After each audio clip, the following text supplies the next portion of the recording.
I went camping in the spring a few years back around mid-May. I knew the risks that came with the season. Storms, flash floods, unpredictable weather, but I wanted the solitude. That time of year, the bugs weren't too bad yet, and most people hadn't started heading out into the woods. I picked a forested area in the Midwest, not far from a wide clearing that had a good spot for a tent. It was bordered by tall trees on 3 sides and had a narrow creek about 50 yards away. I'd camped there before, and it had always been a peaceful spot. The forecast said there was a chance of storms in the region, but nothing that seemed too serious. Just spring thunder, probably. I didn't think much of it. I packed up and left in the morning, made the drive, and hiked the few kilometers in by early afternoon. It was humid and warm, heavy-feeling air, but I felt that a lot of times camping out there, and it didn't seem strange. I set up camp quickly, a small one-person tent, just the essentials, and spent the rest of the afternoon collecting firewood and wandering a bit through the woods. By sunset, clouds had started to gather more seriously. It was still dry where I was, but I could see the edge of the sky darkening and stretching, that kind of green-gray mix that always seems off. I made a small dinner, nothing fancy, and ate it sitting on a flat rock near the creek. The wind had started to pick up, moving the treetops in slow waves, but still no rain. I decided to bank the fire and call it a night early. I crawled into the tent, zipped everything shut, and laid there listening to the wind work through the forest. I think it was around 11 p.m. when the first crack of thunder hit. It was so close it sounded like it came from just above the trees. The air pressure shifted hard. My ears popped. Then the wind ramped up like someone had opened a door to another world. The rain followed, not gentle but hard, slamming the tent like handfuls of gravel. The lightning didn't stop. It just kept coming, flashing every few seconds, sometimes closer, sometimes farther, but always there. It was like someone had flipped the forest into strobe light mode. The shadows of trees jerked around me. My tent lit up again and again, casting everything in a weird electric white.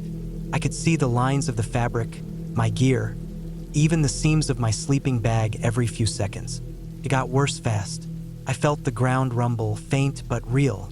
I've camped through dozens of storms, some bad, but I'd never felt that before. The roar of wind wasn't just wind anymore. It became something deeper, something more powerful and focused. It wasn't moving branches anymore. It was bending trees. I heard something crash nearby. A branch or a whole tree, I didn't know, but it hit hard enough that the ground shook under me. Then I heard it. It was like a freight train, but not steady. The sound swelled and dropped, like it was spinning or circling. The pressure dropped again. My ears popped twice in a row. My tent flattened partway from a gust, sprung back up, and then bent again. I held onto the center pole with both arms. I couldn't do anything else. Couldn't run. There was nowhere to go, no shelter but the trees and whatever luck I had. I kept thinking, this is it. This is the one. This is the storm that ends it. The sound got so loud I could feel it in my chest. My tent flapped violently, snapping at the seams. My gear was shifting around even though I'd packed it tight. The rain kept coming, but sideways now. The lightning hadn't stopped. It was so bright so often that it stopped feeling like flashes and more like daylight, warped and stuttering.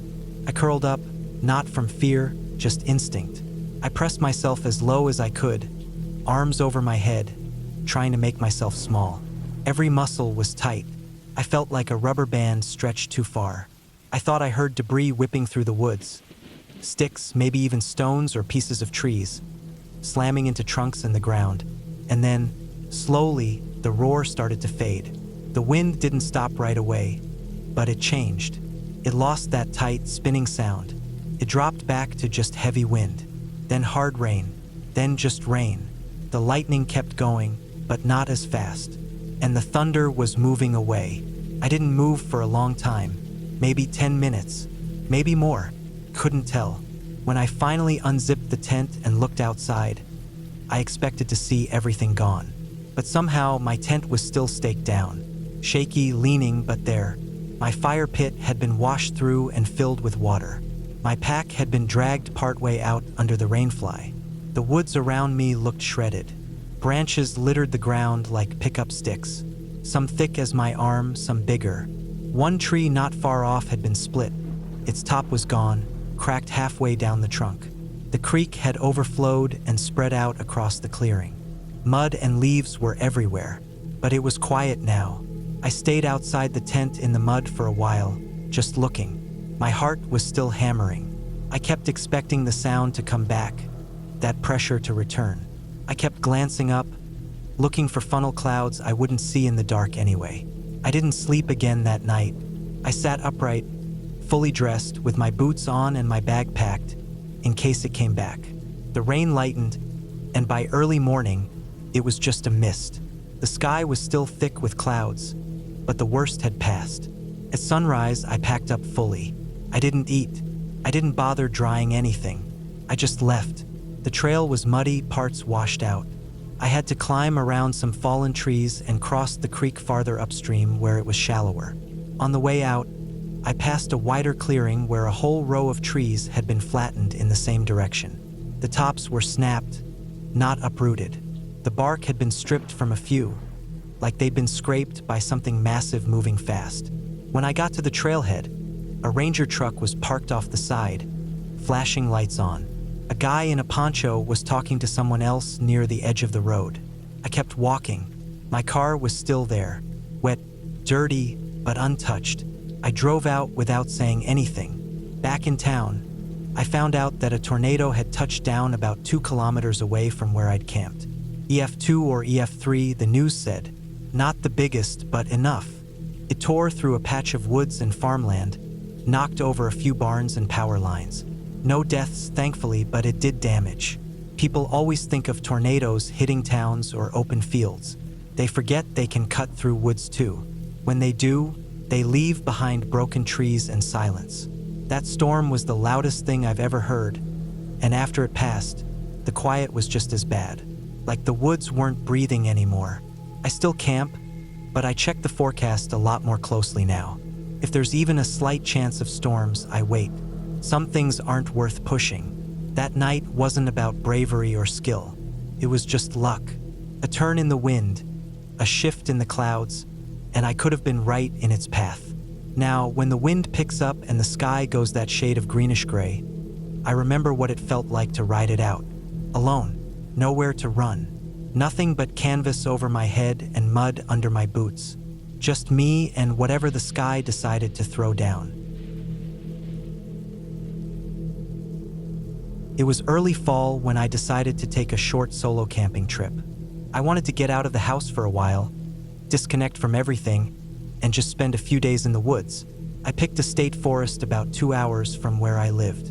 It wasn't a popular place, which was perfect for me. I didn't want to hear people talking around a campfire or dogs barking through the night. I just wanted quiet, the kind of quiet where you can hear the leaves drop. The weather was decent when I left. A little chilly in the mornings and evenings, but dry. I had a decent tent, a good sleeping bag, and a small propane stove. I packed enough food for 4 days. I brought a knife, a hatchet, a flashlight with extra batteries, and a first aid kit. Everything I needed. I hiked in about 4 miles on a trail that barely showed up on the map. It was mostly used by hunters or experienced hikers. It cut deep into a thick part of the woods and eventually crossed a small stream. Just past that stream was a flat spot under a few pine trees. I had camped there once years before and remembered it being a good spot. Sheltered, soft ground, not too buggy. I got to the site around late afternoon. I set up the tent first, then gathered some wood. I didn't plan on having a fire the whole time, but I figured one on the first night would be nice. The air had a kind of heavy stillness to it. No wind, just a lot of quiet. It felt peaceful but also a little off. I brushed it off as just being alone in the woods for the first time in a while. Sometimes the silence feels too big, and it messes with your head. The first night was calm. I made some food, sat by the fire for a while, and then crawled into the tent. It was around 9 p.m. I read a bit with my headlamp, then shut it off and listened to the forest. There were the usual sounds, crickets, some frogs by the stream, something rustling far off in the leaves. I fell asleep without a problem. The second day, I hiked around the area. I followed the stream uphill for a while and found an old logging road that was mostly overgrown. I saw some deer prints and scat, but nothing else. No other people, no trash, no boot prints. I didn't see a single person the whole time I was out. That's what I wanted, but it still felt strange, like the whole forest was holding its breath. That night, I decided not to have a fire. I cooked on the stove, cleaned up, and sat on a log with my flashlight off, just listening. The woods were still active, crickets, owls, but the wind started to pick up. It wasn't too strong, just enough to make the trees sway and creak. I went into the tent early. I zipped it tight and got in the sleeping bag with the flashlight beside me. I left my boots just inside the door and kept the knife next to me like I always do. At some point during the night, I woke up suddenly. I didn't know why at first. There wasn't a sound, but my heart was beating like I'd been running. I stayed still and listened. That's when I realized the woods were dead silent. No wind, no crickets, nothing. That's never good. I lay there for a while, just breathing slow and shallow, trying not to make a sound. Then I heard it. A crunch. Just one. Like someone stepping on dry leaves. Came from behind the tent. Not close, maybe 20 feet back. Then another crunch. Closer this time. I sat up slowly and grabbed the knife. I didn't move otherwise. I didn't want to make a sound. Whoever or whatever it was, they were walking in a slow, steady way. Like they weren't in a hurry, just moving around. I heard a few more steps, then silence again. I stayed like that for what felt like an hour. I didn't hear anything else. No more steps, but I couldn't fall back asleep. I must have dozed off eventually because the next thing I knew, it was light out. I got up fast and went outside. There were no tracks. The pine needles had fallen thick in that area, so nothing left a mark. But I knew I'd heard it. I wasn't dreaming. I spent most of the day uneasy. I didn't hike far. I stayed close to the camp and kept checking around. Nothing, but I couldn't shake that feeling, like I was being watched. I even called out once, just a simple hello, but of course there was no answer. That night, I made a small fire again. I kept it going longer than the first night. I didn't want to sit in the dark. When I finally crawled into the tent, I left the fire smoldering low and kept the flashlight on for a while inside. I didn't sleep much. Every noise made me jerk awake. Around 3 in the morning, I heard it again. Footsteps, this time from the other side, near the stream. Slow. Crunch. Wait. Crunch. Closer. I held the knife tight and kept my breathing low. I didn't move. The steps stopped just outside the tent. I could hear breathing. It was heavy and slow, like someone standing right there. Then I heard the quiet sound of fabric, like a jacket brushing against itself. I don't know how long it stayed. It didn't try to open the tent or speak. It just stood there, breathing. Then it walked away. I didn't sleep after that. At dawn, I got out fast and packed up. I didn't even eat. I just threw everything together and started hiking back. I kept turning around, checking the trail behind me. Every now and then I thought I heard something off in the woods, but it was hard to tell. Could have been anything, could have been nothing. About halfway back, I noticed something strange. On a tree beside the trail, there was a small strip of fabric, torn, stuck on a branch. It was dark blue, not from any of my gear. I took a quick look around but didn't see anything else. I moved faster after that. I didn't stop until I got to the car. I tossed everything in the trunk and drove out of there as fast as I could. When I got home, I unpacked slowly. I kept going over the sounds in my head. I kept trying to think of other explanations. A deer maybe, or some other hiker messing with me. But deep down, I knew what I heard. I knew how long it stood there. I knew the sound of breathing wasn't from any animal. I haven't been camping alone since. Not because of what happened exactly, more because of what didn't happen. Whoever was out there didn't try to hurt me. They didn't try to rob me. They just came to the tent, stood there, and left. And that's what gets to me the most. That someone was out there in the middle of nowhere just watching. Not doing anything, just watching. And the worst part is, I don't know if they followed me out. I don't know if they ever left the woods at all. But I did, and I'm not going back. I used to love camping. There was something about being out in the woods that made me feel calm. No phone buzzing, no city noise, just trees, the crackle of a fire, and the kind of quiet that makes you notice your own breathing. I'd been doing it for years. Most of the time I went with friends, but I never minded going alone. Felt safe, peaceful. At least it did until that night. This happened about 3 years ago. I was 25. I remember the date because I had just taken a few days off work, and I wanted to spend a long weekend out in the mountains before the weather got too cold. I'd camped at this spot before, a small, out-of-the-way clearing near a river. It was about 10 miles off the main road, down a dirt trail most people didn't even know was there. Perfect if you wanted to be alone. I got there in the early afternoon. The sun was bright, the air crisp. It was one of those late fall days where you could feel winter creeping in, but it wasn't freezing yet. I parked my truck at the end of the trail and hiked about half a mile to the spot. It wasn't an official campground. No fire pits, no picnic tables, just a flat patch of earth surrounded by trees. I liked it better that way. I set up my tent, gathered some wood, and had a fire going by sunset. Felt good to be out there.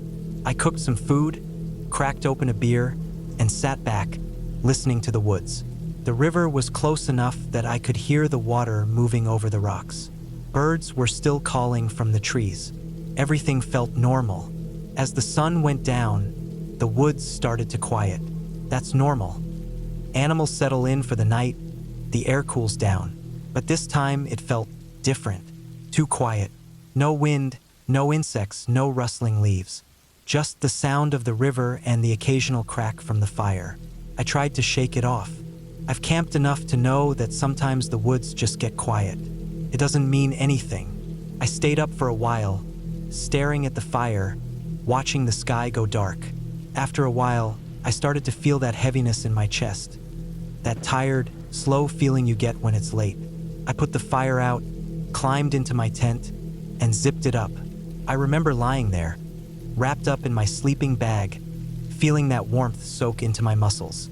I was just about to fall asleep when I heard it. A branch snapped, not far away. My eyes opened, heart pounding. I lay there, perfectly still, listening. Another snap, closer this time. Not an animal. I know what deer sound like. I know what raccoons sound like. This was different, heavy, slow, deliberate. I sat up as quietly as I could, unzipped the tent just enough to peek out. The fire pit was cold, the moonlight just bright enough to see the trees at the edge of the clearing. Nothing moved.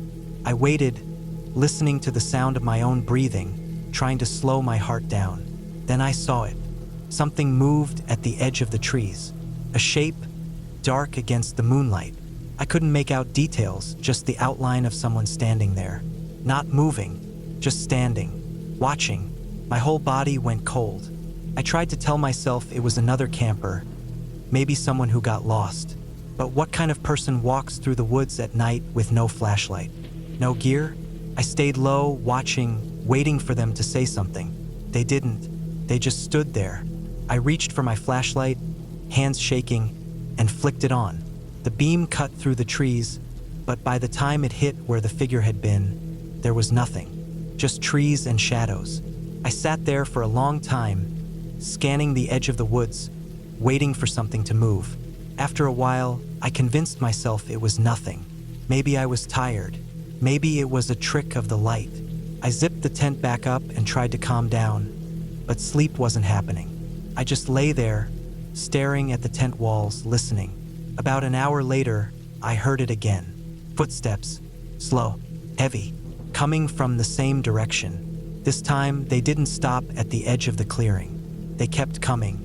I grabbed my flashlight and my knife, not because I thought I'd need it, but because holding something made me feel less helpless.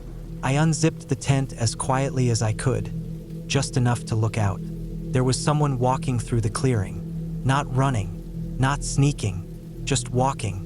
They weren't holding a light. I could barely see them, just a dark shape moving toward the river. I stayed low, barely breathing, watching as they disappeared into the trees on the other side. At that point, my brain was screaming at me to leave. But it was the middle of the night, and the trail back to my truck was half a mile through thick woods. I told myself I'd wait until morning, but I didn't sleep. I just sat there, every muscle in my body tense, listening for footsteps that never came again. When the sun finally came up, I packed my gear in about 5 minutes. I kept glancing over my shoulder, expecting to see someone standing in the trees, but the woods were empty. As I hiked back to the truck, I kept looking for footprints or signs that someone had been there. Nothing. When I finally made it to the dirt road where my truck was parked, I noticed something I hadn't seen when I got there. There were other tire tracks, fresh ones, wide like a truck or SUV. They hadn't been there the day before. I never reported it. I don't know what I would have said. I saw someone walking near my campsite? That doesn't exactly sound like an emergency, but I think about it all the time. I don't know who they were. Maybe just another camper. Maybe someone passing through. But there was something about the way they moved, slow, steady, like they knew exactly where they were going, that still makes my skin crawl. I haven't camped alone since. I don't know if I ever will again. Because when you're out there in the woods, miles from anyone, you realize how vulnerable you really are. It's not the dark that scares me. It's not the animals. It's the people. The ones you never hear coming. The ones who don't want to be found.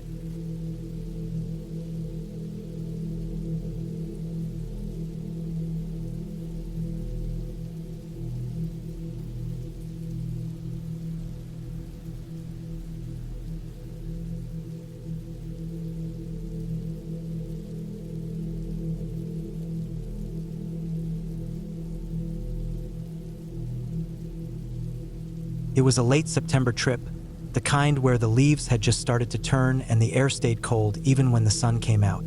I had taken some time off work after saving up PTO and decided to go on a solo camping trip in northern Michigan. There was a state forest I'd looked at online, remote, full of small inland lakes and far from any tourist crowd. I wasn't looking for anything glamorous, just a quiet place where I could hike around and sleep under the stars without having to hear cars or voices. I drove up from the city early on a Wednesday morning and reached the edge of the forest by the afternoon. There was a dirt access road that curved off the main 2-lane highway, and from there I followed it for about 5 or 6 miles, bouncing along the rough path, until I found a decent spot beside a narrow, still lake. The water barely moved except for when a breeze rolled across it. No signs, no trail markers, no official campground, just a bare piece of earth someone else had used once. The grass was pressed down in a square shape and the fire ring was built up with blackened rocks. I parked the car, pulled my gear out of the back, and set up my tent about 20 feet from the waterline. I knew there were bears and coyotes out this way, so I followed the usual precautions. Food bag tied up in a tree about 50 yards away, a little can of bear spray on my hip, and everything else sealed up and stowed. I didn't expect problems. This wasn't Yellowstone. I'd been camping alone before in other parts of the state. Nothing weird had ever happened. Usually the biggest challenge was keeping the mosquitoes off me at night. That first evening went by quietly. I walked around the lake, found some deer tracks, saw a couple squirrels scrambling in the brush. Felt empty out there in a good way. Not lonely, just still. The kind of quiet you forget exists when you live in a city. I cooked a small meal on my camp stove, sat by the fire, and watched the sky turn from blue to deep red to black. The stars came out strong once the sun dipped. I leaned back against a log and stared up at them for a while. Didn't even bring my phone out. I wanted that kind of silence. Just nature. Just me. I went to sleep around 10. The forest was so quiet I could hear the individual creaks of trees moving in the wind.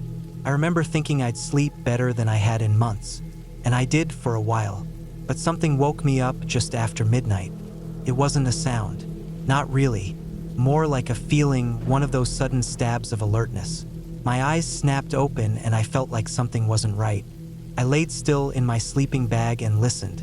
At first, it was just normal forest noise. Branches shifting, a few leaves moving. I held my breath, tried to listen past it. Then I heard it. A faint thump. Not close, but not far either. Somewhere back in the woods, maybe 100 feet off, toward the other side of the lake. I stayed frozen, barely breathing, straining to hear more. Another thump, then a crunch. Then nothing. Could have been a deer. Could have been anything. But something about it put my nerves on edge. Not because it was loud, but because it wasn't. It was slow, heavy, measured, like footsteps but not hurried. Almost like someone walking barefoot through the woods, trying not to be heard. But of course, it could have been a big animal. I laid there for a long time, maybe an hour, until the sounds stopped completely. Eventually, I dozed off again. But when I woke up at sunrise, that unease was still there, sitting heavy in my stomach. I got up, put on a jacket, and checked around my site. Nothing looked disturbed. I walked over to the food bag hanging from the tree, still tied up, untouched. No tracks in the dirt around the fire ring. I made coffee, sat on a rock by the lake, and tried to shake the weirdness off. Later that morning, I hiked out east, deeper into the forest. There weren't marked trails, but I had a compass and a paper map I'd bought online. The land sloped up and down with a lot of fallen trees and narrow creeks. I walked for about 3 hours, not seeing a single person or even signs of one. That's what I'd come for. By early afternoon, I found a wide open area where 2 creeks met in a marshy patch, and I sat for a while, eating jerky and watching dragonflies skim across the water. The sun was out. The air smelled like pine and wet soil. Everything felt normal again. I started heading back around 3, following a rough loop that would take me back to the lake by late afternoon. I didn't want to get caught in the woods after dark. But on the way back, about a mile from my camp, I saw something odd. It was a white cloth, like a t-shirt, caught in a bush just off the path I'd taken earlier. I hadn't seen it on my way out. It was snagged high, maybe 5 feet off the ground, like someone had brushed past and it had ripped. I stopped and looked at it.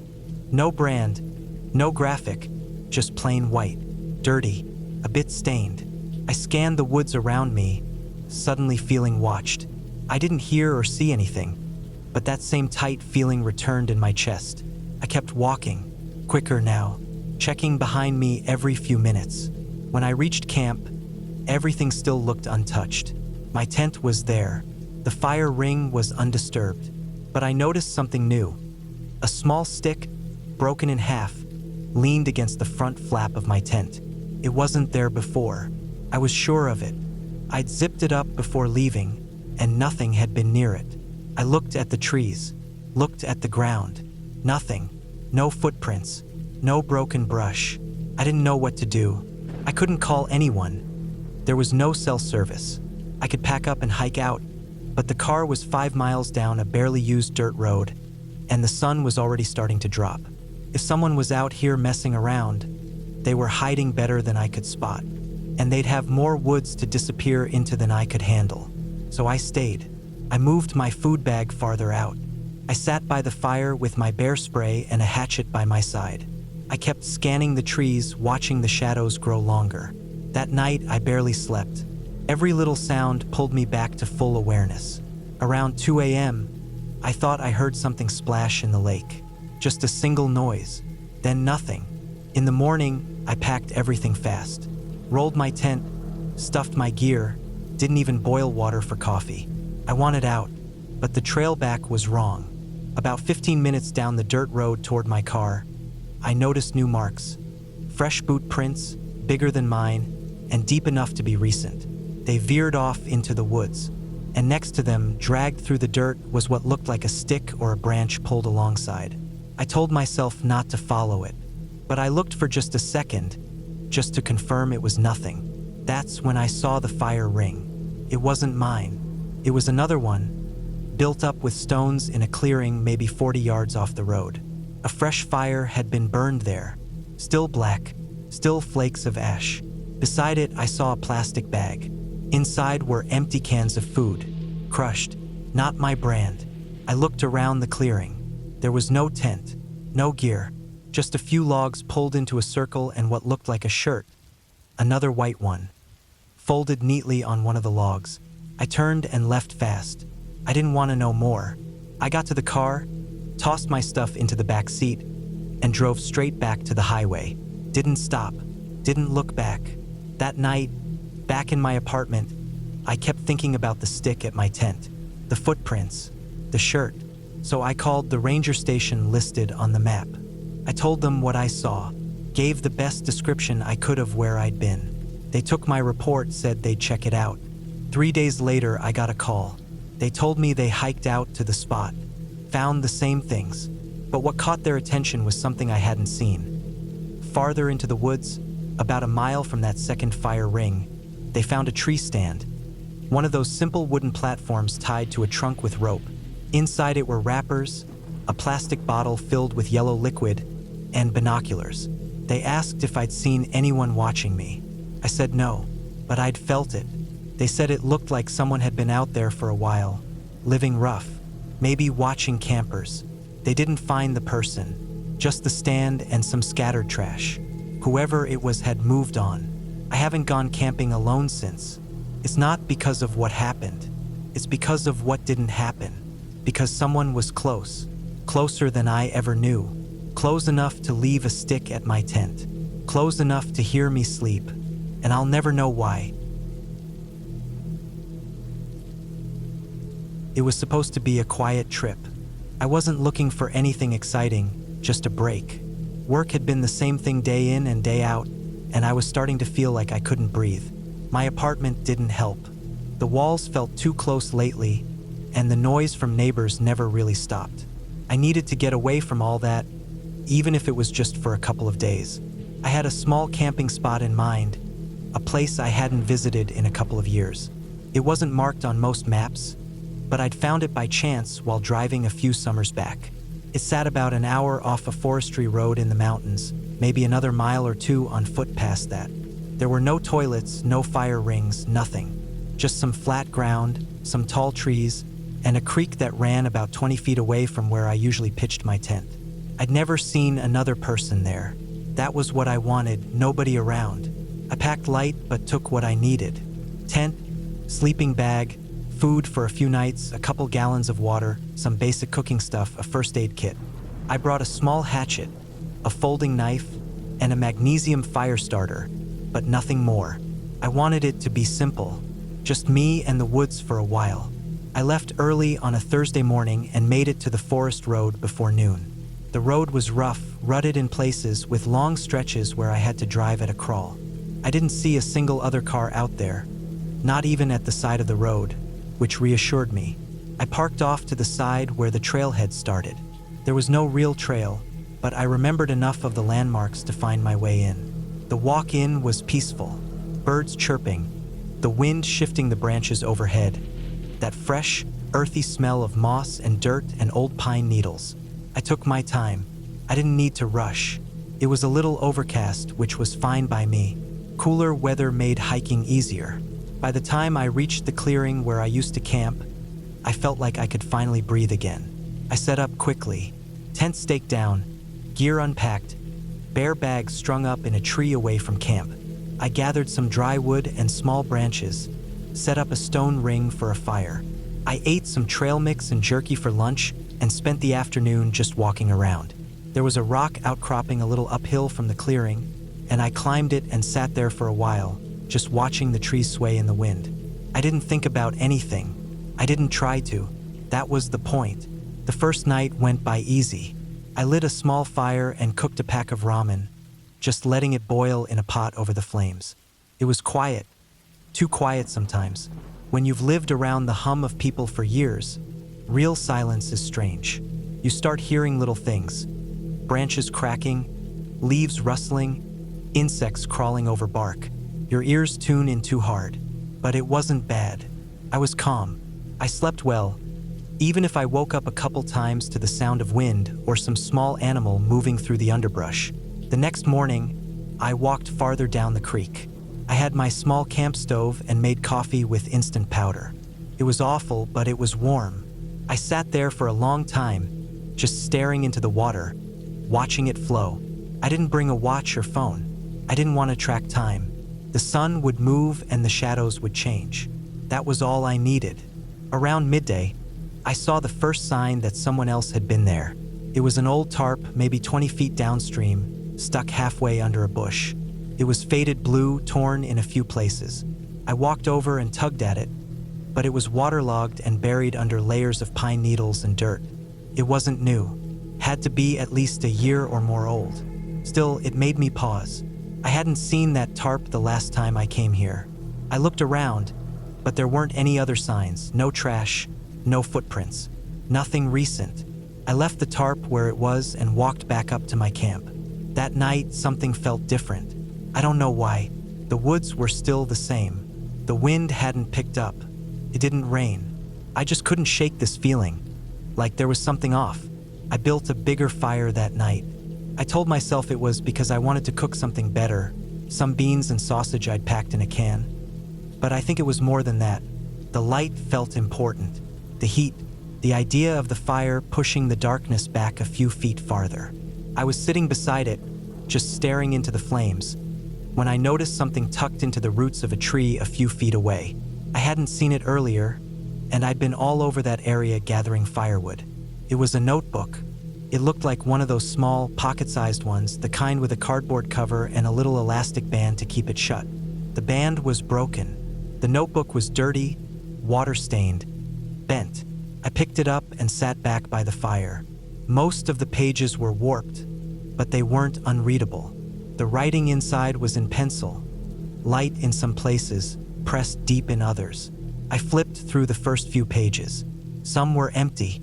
Some had just a few scattered words, but the middle was full of sentences, some of them shaky and frantic. It looked like someone had been writing in it while they were out here. I shouldn't have read it. Felt wrong, but I did. It was rambling at first. Complaints about work, about feeling isolated, about a girl, maybe a wife, maybe someone else. It wasn't clear. The handwriting got messier as it went. The tone changed. He started writing about not sleeping, about things moving in the woods, about how the fire was the only thing that kept them away. Not ghosts, not monsters, just them. He wrote about how he felt watched, about sitting by the fire for hours, too scared to leave its light. He wrote about trying to leave but turning back, about how he couldn't go back to his apartment, about how nothing out there made sense anymore. Then came the last page. It was short, 5 lines. I stayed in the light for as long as I could. I buried the blade when I was done. If anyone finds this, don't look, don't dig, don't think too long about it. I stared at the page for a while. The handwriting looked calm again, like whoever wrote it had found peace, or something close to it. I didn't sleep that night. I kept the fire going until dawn. Every time I heard a sound in the woods, my heart jumped. I knew it was probably just animals, squirrels, raccoons, maybe a deer, but it didn't matter. The words stuck with me. Don't look, don't dig. The next morning, I walked around the trees near where I found the notebook. Couldn't help it. I told myself I just wanted to understand. I didn't have a plan, but I ended up walking in wide circles, looking for anything that didn't match the rest of the forest floor. A patch of disturbed dirt, a rock that didn't belong. Took me about an hour to find it. It was nothing obvious, just a small rise at the base of a tree where the pine needles seemed a little thinner. I got on my knees and brushed some of them away. The soil beneath was packed but not rock hard. It looked like it had been turned once, maybe a long time ago. I didn't want to go farther, but I couldn't stop. I dug with my hands for a bit, then used a flat stick to scrape the dirt away. Maybe 4 or 5 inches down, I hit something. It was wrapped in a plastic shopping bag, tied in a knot at the top. I pulled it out and sat back, breathing hard. My hands were shaking. I opened the bag. Inside was a large kitchen knife. The blade was rusted and dark. The handle was cracked. There was something else, too. An empty bottle of sleeping pills, half filled with water and dirt. That was it. I didn't dig anymore. I didn't want to find anything else. I reburied the knife. I put the notebook in my backpack and packed up camp within the hour. I didn't eat. I didn't take a last look around. I just left. The walk back to my car felt longer than it should have. Every sound made me turn my head. I kept seeing shapes between trees that turned out to be nothing. I didn't run, but I walked faster than usual. By the time I got back to the forestry road, I was covered in sweat. The drive back to town was dead silent. No radio, no podcast. I don't think I would have heard them anyway. My mind kept going over the notebook, the knife, the writing. I stayed in the light for as long as I could. I didn't tell anyone. I threw the notebook away at a gas station an hour from home, dropped it in one of those big concrete trash bins outside. Then I drove the rest of the way back in silence. For days afterward, I couldn't sleep without a light on. I'd find myself staring at the shadows in the corners of my apartment, half expecting them to move. I stopped hiking for a while. I didn't leave town for months. I couldn't bring myself to. I looked up missing persons reports, thinking maybe there'd be a name to match the notebook. Nothing. No reports from that area. No evidence anyone else had even been out there. It was like the whole thing had been erased. But I know what I found. I know what I read. And I know what I unearthed. It wasn't ghosts. It wasn't anything supernatural. It was just a man who couldn't take the weight of his own thoughts anymore. A man who ran to the woods because the city made him feel trapped. A man who thought a campfire could hold off everything that hurt. And maybe it did for a while. But in the end, he was still out there. Still alone. We had set up camp in a clearing that was maybe 10 or 12 miles into the woods, deep enough that we couldn't hear traffic, couldn't see distant house lights through the trees, and wouldn't have cell service even if we climbed the tallest pine. It was the kind of place that gets real quiet after dark. Too quiet. We were in high school then, probably 16 or 17, and we thought that going this deep into the woods would make us feel free, like we were doing something bold and wild, like what we saw in survival shows or heard about from older cousins. It was fall, cold but not freezing, and we were bundled up in layers, jackets over hoodies, hoods over beanies. That first day had been long. We hiked a winding trail that barely existed, our packs heavy with tents, food, gear, water. The air had that sharpness to it, the kind that makes your lungs sting a little but wakes you up in the best way. Fallen leaves were everywhere, and they made a crunching carpet that muffled and amplified every step at the same time. There wasn't a single other person out there, just us and the woods. We found a decent spot by a flat ridge, set up our tents, and gathered wood. Someone had packed a little hatchet, and we got a good fire going by early evening. We ate hot dogs on sticks, canned beans, and drank soda, the kind of food that tastes way better outdoors. I remember thinking, halfway through a warm can of beef chili, that this was exactly what I'd hoped for. No adults, no noise, no expectations. Just us and the trees. As the sky went dark, we sat around the fire, half joking about bears or crazy people living in the forest. Typical stuff. The fire kept our circle lit, flickering off the surrounding tree trunks, but outside that, pure blackness. The kind of black that felt like it had weight. We didn't have any lanterns, just a few flashlights. Eventually, people started drifting off to their tents, one or two at a time. I was one of the last to go in, making sure the fire was low but still burning. I zipped myself into the sleeping bag, exhausted, and passed out fast. Then came 2 a.m. I don't even know what woke me at first. There was no sound, no motion, just a sense that I wasn't alone anymore. I laid there with my eyes open, trying to adjust to the darkness inside the tent. My breath felt louder than usual. I waited, then I heard it, rustling. It wasn't wind. It wasn't just branches falling. It was deliberate, careful movement in the leaves just outside the campsite. At first it was distant, probably 30 or 40 feet away. Then it was closer. It circled. Then it stopped. Then started again, just in a different spot. My heart was pounding now. I heard the zipper on another tent, and I knew someone else had heard it too. Voices didn't rise up, no one called out, but I heard more sleeping bags rustling, more tent zippers. We all came out, flashlights in shaky hands, scanning the woods. The fire had burned down to a low bed of glowing coals with just enough flame to make shadows dance. Our lights cut through the black, crisscrossing between tree trunks and catching glimpses of bushes and rocks. But we didn't see anything, not at first. Then the rustling started again, and this time it was fast, sharp. It was like something was coming straight for us. I barely had time to turn when a small shape came bursting into the firelight. It was low to the ground, maybe the size of a football.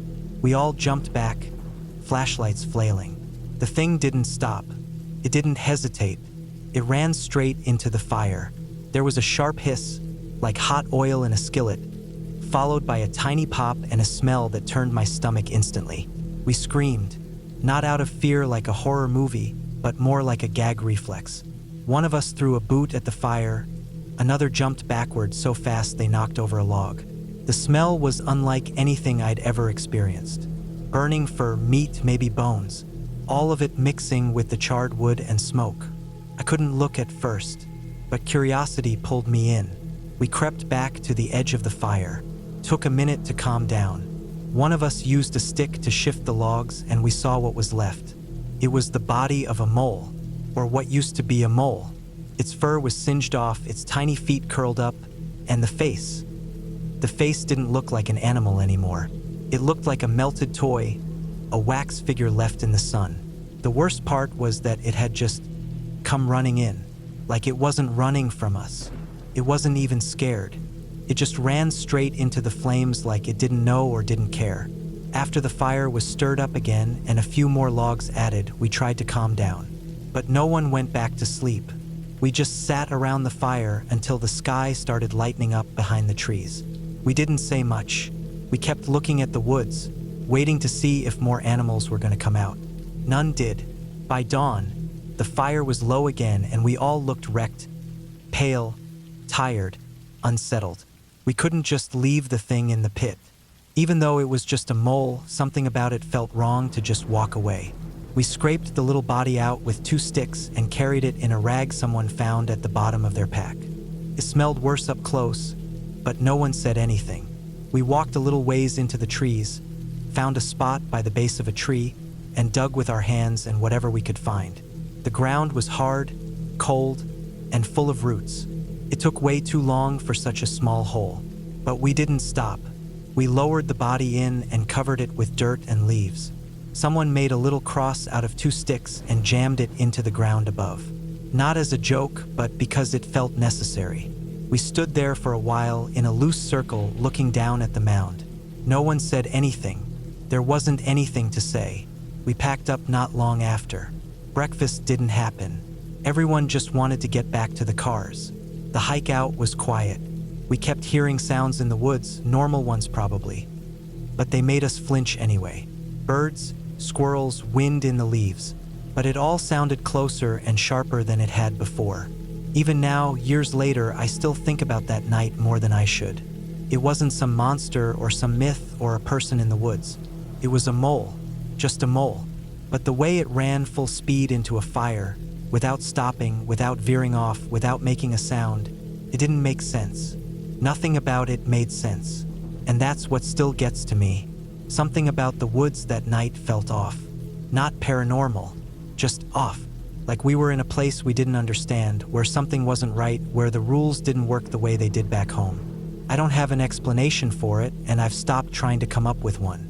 Sometimes, things just happen. Sometimes, a mole runs into a fire at 2 a.m., and you're left to bury it in the woods and walk away, hoping you never have to feel that same cold wrongness again. We haven't gone camping together since, and none of us talk about that night, not because we're scared of it, just because it doesn't feel right to bring it up, like saying it out loud might invite it back. We went camping back in high school, just a few of us guys who thought we were tougher than we really were. It was one of those weekends where nothing sounded better than hiking way out into the woods, far away from anyone. No phones, no adults, no rules. Just us, a few tents, some backpacks full of cheap food, and that dumb teenage sense of invincibility. We planned it for weeks, checking topographic maps and weather forecasts, even though none of us really knew what we were doing. We just wanted to go far enough into the mountains that we wouldn't hear any cars, wouldn't see any other hikers, and could tell ourselves we were real adventurers. We parked at a trailhead about an hour past any cell service and started our hike with loaded packs and loud voices. The sun was already high, and we had at least 10 miles of rough trail ahead of us. It wasn't groomed or popular, just some old path that looked more like a game trail than anything maintained. But it took us deep into the forest, up along a ridge, and eventually to a clearing we'd picked on the map. The first few miles were all laughs and jokes. Someone brought a little speaker and we blasted some music. But that faded as the hike got harder. The trail climbed steeply, cutting across switchbacks filled with loose gravel. Trees closed in tighter the farther we went, tall and dark pines that blocked most of the sun, casting long shadows even in the middle of the day. By the time we reached the clearing, we were wiped out. Our shoulders ached, our boots had rubbed raw spots on our heels, and no one was laughing anymore. We dropped our packs like they were filled with bricks, not food and sleeping bags. The clearing wasn't much, just a patch of relatively flat ground surrounded by thick trees, with a view of the valley below if you stood in the right spot. No fire ring, no signs of anyone ever camping there before. That's what we wanted. Wild. Alone. We pitched our tents just before sunset, 3 of them, spread in a rough semicircle. The ground was uneven and rocky, but we made do. The air turned cold fast as the sun dipped below the ridgeline, and by the time we got our little camp stove going to heat up some cans of chili, we were all wearing jackets and hats. The stars came out early and bright. There was no moon that night, just that crisp black sky full of stars and the smell of pine and smoke. We didn't have a fire, just a little stove, so the darkness felt even heavier. We sat around in our headlamp's glow, eating quietly, too tired for much talk. Eventually, we crawled into our tents one by one. I shared mine with one of my friends.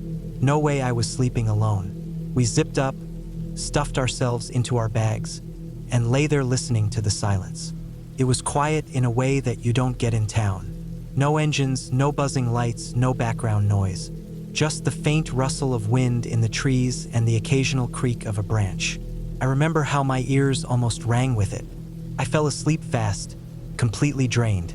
But sometime in the middle of the night, I woke up. It wasn't a sudden jolt, more like I slowly realized I was no longer sleeping. I didn't know what time it was, but it was cold, and I could feel the temperature had dropped even more. My nose and cheeks were freezing. I pulled my sleeping bag tighter up around my face, trying to go back to sleep, but then I heard something. It was soft at first, so quiet I wasn't even sure I really heard it. Faint crunch, like leaves or needles being stepped on. I lay still, holding my breath, waiting. Then I heard it again, a different spot, another crunch, then again. It wasn't just one noise now, it was several, around the tent, to the left of me, behind us, off to the right. Each one was a separate footfall, like something walking through the woods. Multiple somethings. The sound of dry ground being stepped on, slow, steady, not like squirrels or rabbits, bigger. My heart started pounding. I tried to think logically, tell myself it was deer or maybe raccoons. But raccoons don't walk like that. And it wasn't just one animal. It was several, at least 3 or 4, circling the tent. I stayed absolutely still, hoping it would stop. But it didn't. I kept hearing them, slow, deliberate steps, one after another, crunching the dry leaves and needles outside. I nudged my friend with my elbow, but he didn't move, still asleep. I didn't want to unzip the tent. I didn't want to make any noise, but the sounds kept going. Sometimes they'd stop for a few seconds, and I'd start to think maybe they'd gone. Then I'd hear another one, closer. One of them stepped on a twig, and it snapped with a sharp crack. I froze. It was one of the longest stretches of time I've ever lived through. Just lying there, heart hammering, ears straining, imagining all kinds of things I didn't want to imagine. Bears, mountain lions, people. Something about it didn't feel right. The pattern of the steps, how they didn't move off, just circled, stayed close. No snuffling, no rooting around, no vocalizations. Just silent movement, steady and quiet. I couldn't take it anymore.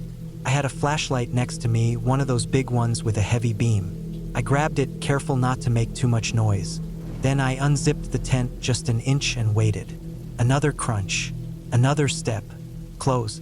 I threw the zipper back the rest of the way and poked my head out fast, clicking the flashlight on and shining it straight into the dark. At first, I couldn't see anything. The beam cut through the trees, lighting up trunks and brush, but nothing moved. Then I swept it to the left, and my breath caught in my throat. Eyes, shining eyes, reflected in the beam, glowing back at me like mirrors. Not one pair, but several. 4, 5, 6, all spread out around our tent, just beyond the trees. They were high off the ground, not close to the earth like raccoons or foxes. These were at chest height or higher, human height, but too wide, too far apart to be people. The light glinted off them as the animals didn't move, just stood there. For a second I thought they were people, but the way the eyes reflected gave it away. No person's eyes shine like that, and their shape was wrong. I stayed still, not even breathing. The beam didn't scare them off. They didn't bolt. They just looked at me. Then one of them twitched its head, and I saw the outline. Antlers. Long, wide antlers catching the edge of the light. It was deer, a whole group of them, just standing there watching. Probably a dozen of them, silent and unmoving. Their big eyes reflected the flashlight like marbles. Their bodies blended with the trees, and if it weren't for the eyes, I never would have known they were there. One stepped forward a little, then stopped again. It didn't make a sound, just that slow movement. They weren't afraid. They didn't act startled. It was like they'd been there a while, just surrounding us. I slowly backed into the tent and zipped it up, heart still racing. The light was off now. My friends still hadn't woken up. I lay there staring at the roof of the tent, wide awake, listening. After a while, the sounds faded. The footsteps moved away, farther and farther, until eventually there was only silence again. But I didn't sleep, not until the sky started turning gray. When we got up in the morning, I looked around. There were hoof prints all over the area around our tent, deep ones in the soft dirt and moss. It wasn't my imagination. They'd been all around us, standing close, watching. I didn't tell anyone right away. I didn't want to sound stupid. But later, when we were packing up, I casually mentioned hearing something in the night. One of the other guys said he thought he'd heard steps too, like someone pacing around, but he hadn't looked. We hiked back that afternoon, quieter than we were going in. I kept thinking about those eyes, how they didn't blink, didn't flinch, just watched. It was just deer. That's what I kept telling myself. But something about it stayed with me. The way they moved, silent and steady. The way they surrounded us without a sound, without any fear. I'd seen deer before, out in fields, running from cars, bolting at the first movement. These weren't like that. It was just deer. That's the truth. No ghosts, no monsters. Just animals. But I still think about it sometimes, how we were asleep out there, in the middle of nowhere, completely vulnerable. And how they just came in, surrounded us, and stood there for who knows how long, watching. Not everything scary has to be supernatural. Sometimes it's the real, quiet things that get under your skin the most. I haven't been that deep in the woods since. Not without thinking about it. Not without remembering those eyes in the dark.